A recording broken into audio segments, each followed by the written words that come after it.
안녕하세요. 이번 영상에서는 태스크와 스레드의 차이를 다룹니다. 많은 분들이 이 둘을 같은 레벨에서 비교하려 하시는데요. 사실 스레드는 OS가 직접 스케줄링하는 실행 흐름이고 태스크는 언젠가 끝날 작업을 표현하는 추상적인 개념입니다. 레벨 자체가 다르기 때문에 둘은 비교의 대상이 아니라 상황에 따른 선택의 문제입니다. 스레드가 왜 비싼지, 태스크가 스레드풀 위에서 어떻게 스레드를 재사용하는지, 어싱크 어웨이트 상태 기계가 내부에서 어떤 모습인지, 그리고 유니티 모바일에서 뉴 스레드를 쓰면 안 되는 이유까지 차근차근 살펴보겠습니다. 유니티에서 레벨 로딩 중 거대한 맵 데이터를 파싱해야 한다고 가정해봅시다.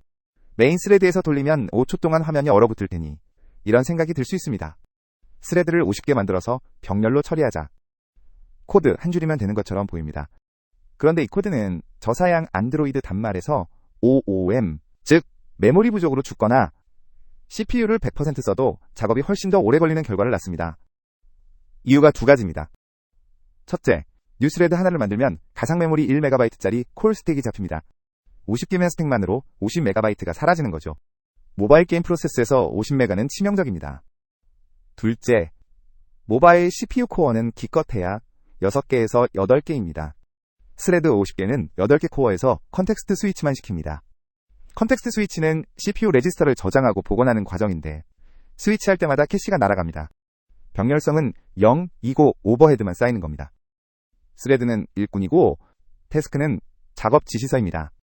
지시서는 일꾼 없이도 쓸 수 있고 일꾼이 정해진 다음에도 다른 일꾼으로 교체될 수 있습니다. 이 다이어그램을 보면 스레드는 저수준 API로 C# 코드가 뉴 스레드를 만들면 그게 곧장 OS 스레드, 즉 커널, 리소스에 1대1로 매핑됩니다. 스택 1MB가 예약되고 생성 비용이 크며 개발자가 직접 관리해야 합니다. 반면 태스크는 고수준 API입니다. 태스크.런을 호출하면 스케줄러가 중간에 끼어들어서 이미 살아있는 스레드풀, 즉 재사용 풀에 연결해줍니다. 태스크 객체 자체는 가볍고 스레드는 런타임이 알아서 관리합니다. 이 레벨 차이 때문에 두 API는 교체 관계가 아니라 위아래 관계입니다. 이 두 메서드를 보면 언뜻 비슷해 보입니다. 스타트 위드 스레드는 뉴 스레드로 스레드를 만들고 스타트를 호출하고 스타트 위드 태스크는 태스크.런으로 같은 워크 메서드를 실행합니다.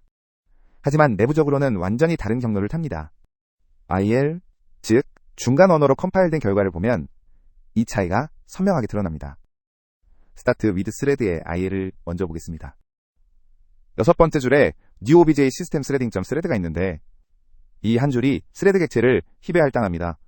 그리고 9번째 줄에 콜버트 스레드, 스타트는 OS의 새 커널 스레드 생성을 요청합니다. 즉, 한 번에 메서드 호출이 객체 생성, 1MB 스택 예약, 시스템 콜, 이 세 가지를 전부 유발합니다. 반면 스타트 위드 태스크는 다릅니다.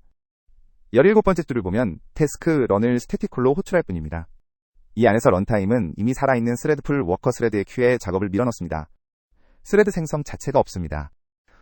스레드는 OS 리소스를 직접 찍어내고 태스크는 이 작업을 누가 해주세요 하고 런타임에 의뢰하는 겁니다. 추상화 레벨이 다르다는 말의 의미가 여기서 나옵니다.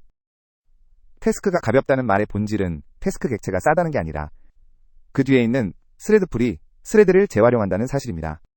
이 다이어그램을 보면 스레드풀의 설계를 한눈에 볼 수 있습니다. 먼저 전역 큐가 하나 있습니다. 외부에서 태스크.런을 부르면 이 전역 큐로 들어갑니다. 그리고 워커 1워커, 2워커, n처럼 워커 스레드들이 각자 로컬 큐를 갖고 있습니다. 워커 스레드 안에서 파생된 작업, 예를 들어 컨티뉴에이션이나 하위 작업들은 자신의 로컬 큐에 쌓입니다.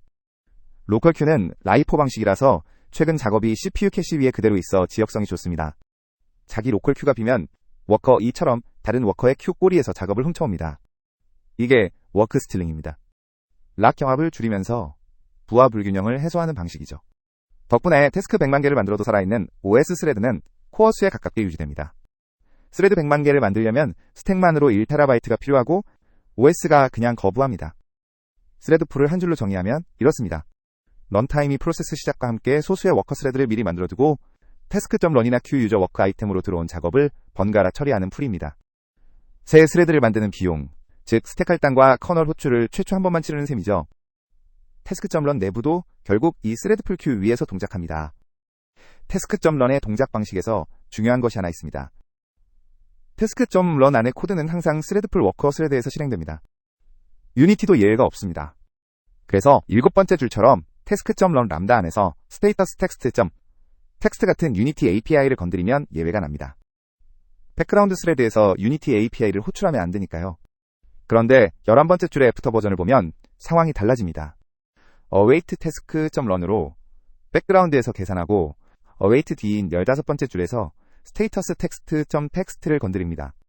이게 안전한 이유는 await 뒤에 코드가 원래 캡처된 싱크로나이제이션 컨텍스트, 유니티라면 메인 스레드로 돌아오기 때문입니다. 유니티의 유니티 싱크로나이제이션 컨텍스트는 맵 프레임 큐잉된 컨티뉴에이션들을 메인 스레드에서 실행해주거든요. 그렇다면 어싱크와 어웨이트는 정확히 어떻게 동작하는 걸까요? 어싱크 메서드는 컴파일러가 내부적으로 상태 기계, 즉 스테이트 머신 구조체나 클래스로 변환합니다. 어웨이트 지점마다 실행을 일시 중단하고 기다리는 태스크가 끝나면 다음 상태로 이어서 실행합니다. 호출자는 태스크 하나만 받고 내부에서 중단이 일어나는지조차 모릅니다. 태스크 비동기라는 등식은 혼란을 부릅니다. 태스크는 결과를 담는 객체일 뿐이고 실제 비동기 실행은 어싱크, 어웨이트가 컴파일러 수준에서 만들어내는 상태 기계가 담당합니다. 간단한 어싱크 메서드를 하나 보겠습니다. 패치 어싱크는 로컬 변수에 10을 넣고 태스크.딜레이로 100ml초를 기다린 뒤 로컬 더하기 1을 반환합니다. 코드로 보면 단순해 보이지만 컴파일러는 이 메서드를 상태 기계 클래스 전체로 변환합니다. IL을 보면 그 모습이 드러납니다. 첫 번째 줄을 보면 패치 어싱크라는 메서드 하나가 패치 어싱크 d 밑줄 0이라는 네스티드 클래스 전체로 팽창했습니다. 다섯 번째 줄의 스테이트 필드가 현재 상태 번호를 담습니다. -1이면 초기 상태, 0이면 딜레이 대기 중, -2면 완료입니다. 여섯 번째 줄의 빌더는 태스크를 생성하고 완료 상태로 전환하는 역할을 합니다. 여덟 번째 줄이 핵심인데 지역 변수였던 로컬이 필드로 승격됩니다. 어웨이트를 경계로 메서드가 쪼개지니까 지역 변수를 스택에 놓을 수 없고 필드로 올려야 moveNext가 다시 호출될 때도 값을 유지할 수 있습니다. moveNext 메서드 안을 보겠습니다. 17번째 줄에서 로컬 값 10을 필드에 저장합니다. 22번째 줄의 is completed 체크가 중요합니다. 태스크.딜레이가 이미 끝났으면 동기 경로로 바로 진행하고 아직 안 끝났으면 27번째 줄에서 상태를 0으로 바꾼 뒤 28번째 줄에 await unsafe on completed를 호출합니다. 이 호출이 핵심입니다. await가 끝나면 이 상태 기계에 moveNext를 다시 불러라 하고 등록한 뒤 현재 스레드는 립으로 빠져나갑니다. 스레드는 차단되지 않습니다. 스레드풀 워커라면 바로 다른 태스크를 집어드는 거죠. await가 실제로 하는 일은 태스크가 끝날 때 moveNext를 또 호출하도록 콜백을 거는 것입니다. 유니티 실전 예시를 보겠습니다. 패스파인더 배드는 새 스레드를 만들어서 길찾기 연산을 백그라운드로 넘기는 코드입니다. 세 가지가 동시에 망가집니다. 11번째 줄에서 transform.position을 백그라운드 스레드에서 건드리면 유니티가 예외를 던집니다. 13번째 줄의 주석처럼 이 스레드는 작업이 끝나면 그냥 버려집니다. 파인드를 또 호출하면 새 스레드를 또 만들어야 합니다. 그리고 14번째 줄, 람다 안에서 예외가 발생하면 아무도 받지 못하고 프로세스가 죽을 수 있습니다.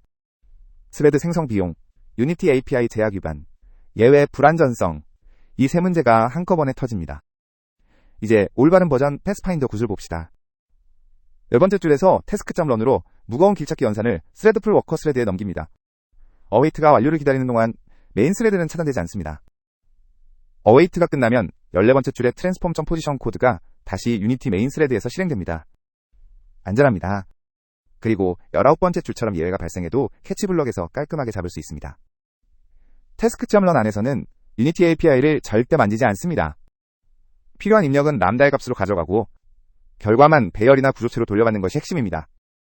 한 가지 더 주의할 게 있습니다. 람다 안에서 외부 변수를 캡처할 때입니다. 이 코드에서 enemy id를 태스크 run 람다 안에서 쓰고 있습니다. 이렇게 변수를 캡처하면 컴파일러가 어떻게 처리하는지 IL로 확인해 봅시다. 컴파일러가 클로저 클래스를 하나 만들어냅니다. 첫 번째 줄에서 보이는 디스플레이 클래스 0 밑줄 0이 그겁니다. 다섯 번째 줄을 보면 캡처된 변수 enemy id가 이 클래스의 필드로 들어갑니다. 일곱 번째 줄의 람다 본체는 이 클래스의 인스턴스 메서드가 되고 10번째 줄에서 필드에서 enemy id를 꺼내 컴퓨트 패스에 넘깁니다. 문제는 18번째 줄입니다. 런 캡처드를 호출할 때마다 이 클로저 클래스의 인스턴스가 힙에 새로 할당됩니다. 거기에 펑크 델리게이트까지 하나 더 할당됩니다. 결국 태스크.run 람다 캡처 한 줄이 힙 할당 2개를 만드는 겁니다. 게임 루프 안에서 프레임마다 이 메서드를 부르면 프레임마다 힙이 2개씩 늘어납니다. 유니티의 GC가 이걸 회수할 때 프레임이 튑니다. 반면 캡처가 없는 람다는 컴파일러가 스태틱 필드에 델리게이트를 캐싱해서 할당이 최초 1회로 줄어듭니다. 핫패스에서는 람다 캡처와 task.run 반복 호출을 피해야 하는 이유가 여기 있습니다. 함정 첫 번째는 task.result나 .wait로 동기 블로킹하는 패턴입니다. 네 번째 줄을 보면 패치 데이터 어싱크 .result로 태스크 결과를 바로 가져오려 합니다. .result는 태스크가 끝날 때까지 호출 스레드를 블로킹합니다. 유니티 메인 스레드에서 이걸 쓰면 await로 돌아와야 할 컨티뉴에이션이 영영 실행되지 못해서 데드락이 납니다. 메인 스레드가 결과를 기다리며 멈춰 있는데 결과를 돌려줄 컨티뉴에이션도 메인 스레드에서 실행해야 하니까요. 여덟 번째 줄처럼 어싱크 보이드로 바꾸고 await로 기다리면 이 문제가 사라집니다. 두 번째 함정은 어싱크 보이드 남용입니다. 첫 번째 줄처럼 어싱크 보이드 메서드에서 예외가 던져지면 호출자 태스크에 담기지 않습니다. 싱크로나이제이션 컨텍스트로 바로 전파됩니다. 유니티에서는 로그는 찍히지만 스택 트레이스가 잘리고 호출한 코드가 캐치할 수 없습니다. 네 번째 줄처럼 이벤트 핸들러가 꼭 필요한 게 아니라면 어싱크 태스크로 반환 타입을 바꿔야 합니다. 세 번째 함정은 스레드풀에서 장시간 CPU를 점유하는 겁니다. 스레드풀은 짧은 작업을 전제로 설계됐습니다. 세 번째 줄처럼 수십 초 이상 CPU를 쥐는 작업이 워커 스레드를 차지하면 다른 태스크들의 대기 시간이 늘어납니다. 힐클라이머가 스레드를 추가로 만들어서 오히려 오버헤드가 커집니다. 이런 경우에는 아홉 번째 줄에 롱러닝 힌트를 사용합니다. 스레드풀 밖에 전용 스레드를 별도로 만들어줍니다. 유니티 모바일에서도 이 경우는 예외적으로 뉴스레드가 유효한 선택입니다. 네 번째 함정은 백그라운드에서 유니티 API에 접근하는 겁니다. 첫 번째 줄처럼 태스크 트롤런 람다 안에서 transform 포지션을 읽으려 하면 유니티가 can only be called from the main thread 예외를 던집니다. 네 번째 줄처럼 값을 미리 메인 스레드에서 복사한 뒤 다섯 번째 줄에서 그 값을 람다에 넘기는 패턴이 정석입니다. 허용되는 것은 massf, vector3, 쿼터니언 같은 순수값 연산뿐입니다. 마지막 함정은 thread.priority입니다. 게임 스레드를 우선시하고 싶어서 프라이어리티를 조절하고 싶을 수 있습니다. 그런데 thread.priority는 플랫폼마다 동작이 다르고 IL2CPP와 iOS 환경에서는 사실상 무시됩니다. 검증 안 된 채로 쓰면 기대와 전혀 다르게 동작합니다. 필요하다면 threadful.set max thread로 풀 크기를 제한하거나 작업 단위에서 task.build로 양보하는 방식을 선택하세요. C# 버전별로 비동기 패턴이 어떻게 바뀌어 왔는지 빠르게 살펴보겠습니다. C# 1.0.net 1.0 시절에는 스레드만 존재했습니다. 결과를 전달하려면 첫 번째 줄처럼 공유 필드와 플래그를 직접 써야 했습니다. 11번째 줄에 wait1처럼 블로킹으로 결과를 기다렸고 코드가 복잡하고 오류가 나기 쉬웠습니다. C# 4.0.net 4.0에서 TPL, 즉 태스크 패러렐 라이브러리와 함께 태스크가 표준이 됐습니다. 태스크로 결과를 들고 다닐 수 있게 됐고 스레드풀 내부도 워크스틸링과 로컬 큐로 재설계됐습니다. 하지만 Continue with Callback Chain은 여전히 읽기 어려웠습니다. C# 5.0.net 4.5에서 Async, Await가 등장합니다. 컴파일러가 상태 기계를 자동으로 만들어줘서 동기 코드처럼 보이는 비동기 코드를 작성할 수 있게 됐습니다. 이게 오늘 영상에서 살펴본 상태 기계 IL의 출발점입니다. C# 7.0과 .NET Core 2.0에서는 밸류 태스크가 등장합니다. 태스크는 클래스라서 매번 힙 할당이 필요합니다. 세 번째 줄처럼 동기적으로 즉시 완료되는 경우가 많은 API에서는 밸류 태스크, 즉 스트럭트로 할당을 없앨 수 있습니다.